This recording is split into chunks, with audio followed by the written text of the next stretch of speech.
You skipped a meal once. Not on purpose. You got busy. A meeting ran late. You were traveling. Life happened.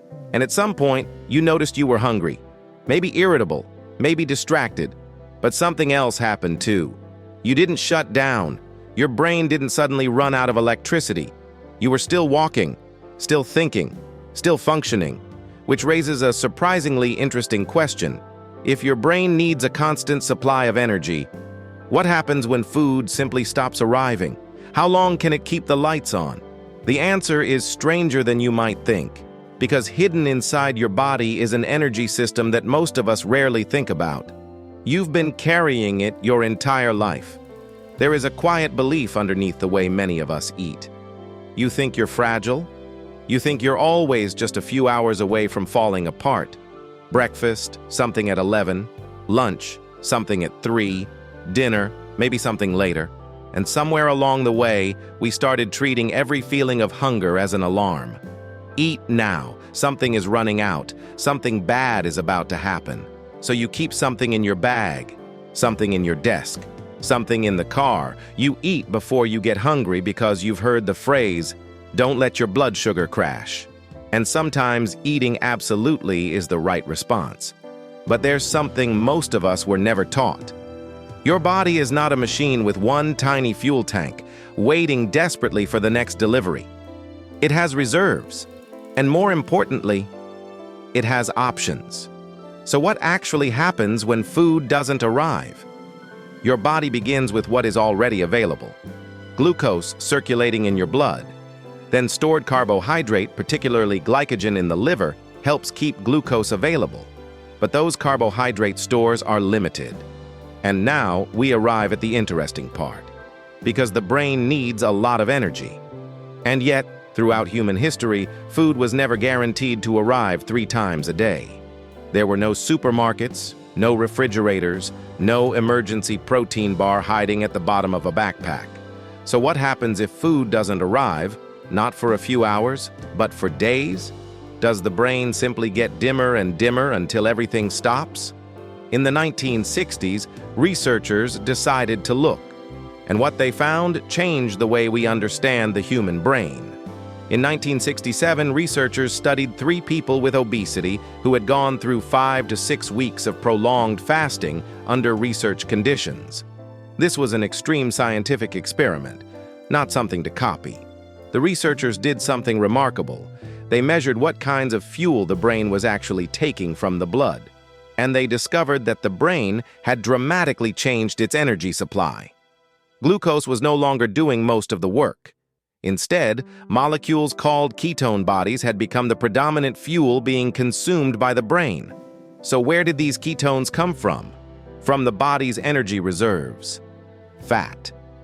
But there is an important detail here. Your brain does not simply reach down to your waistline and start burning body fat directly. It needs a middleman. And that middleman is your liver. When food availability becomes very low for long enough, the body releases more stored fat.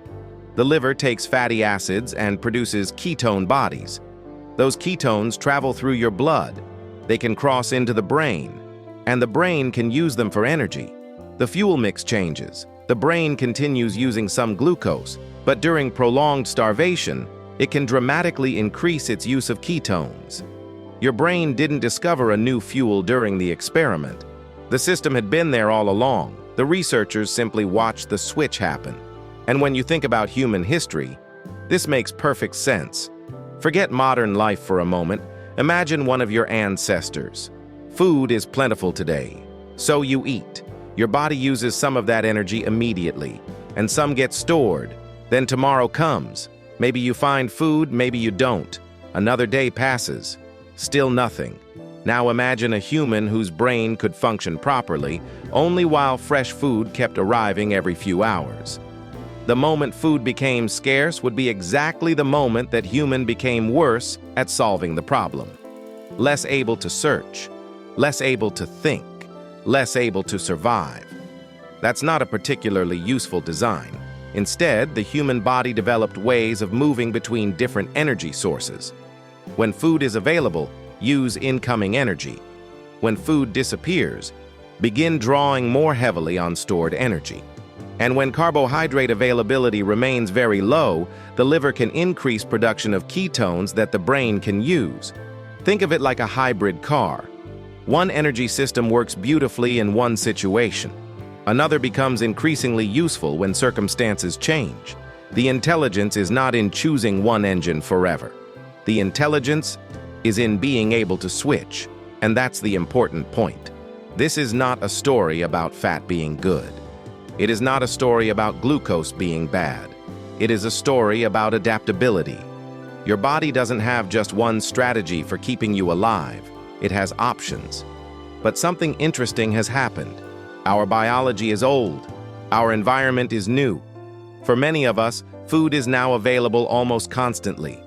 Breakfast, coffee, a biscuit with the coffee, something at 11, lunch, something at 3, dinner, then perhaps something while watching television.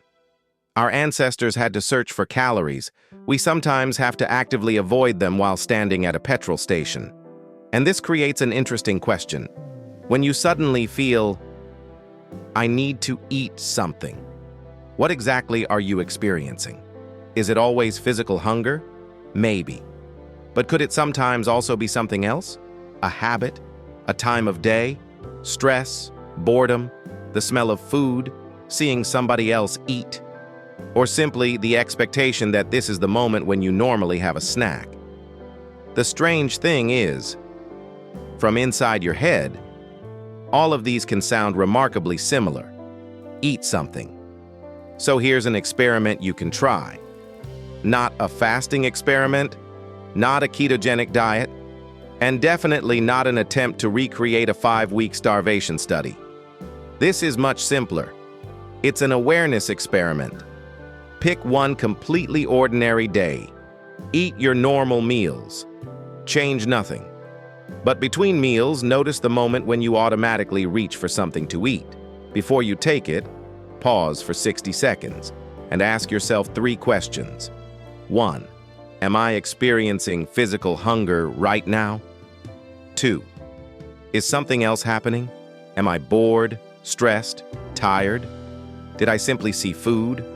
Or is this just the time when I normally eat? 3. What happens if I wait 20 minutes? Then observe. That's it. No competition, no judgment, no attempt to prove how long you can go without eating. If your hunger continues and you want to eat, eat.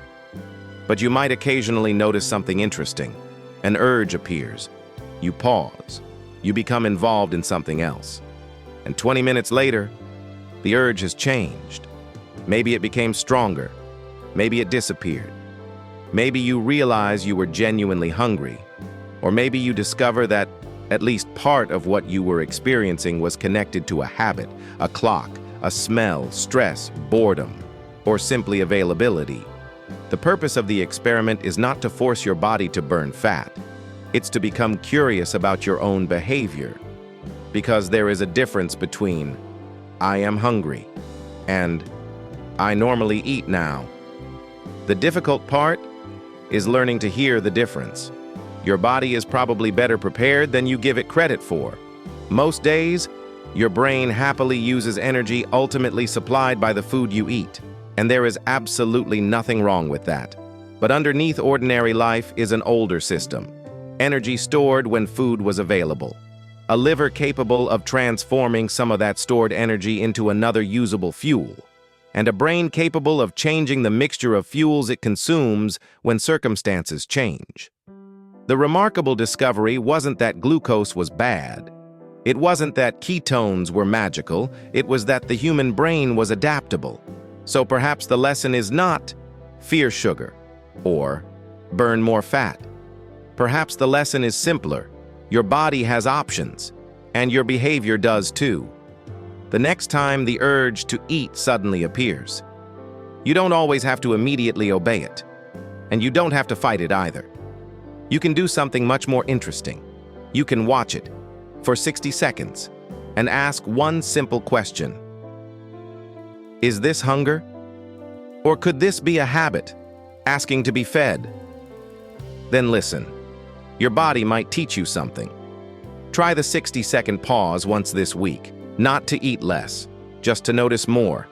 Because sometimes the first step toward changing what you do is discovering what was actually making you do it. If you'd like to understand why you do what you do instead of being told to fix yourself, subscribe. And the whole story is in the book, linked below.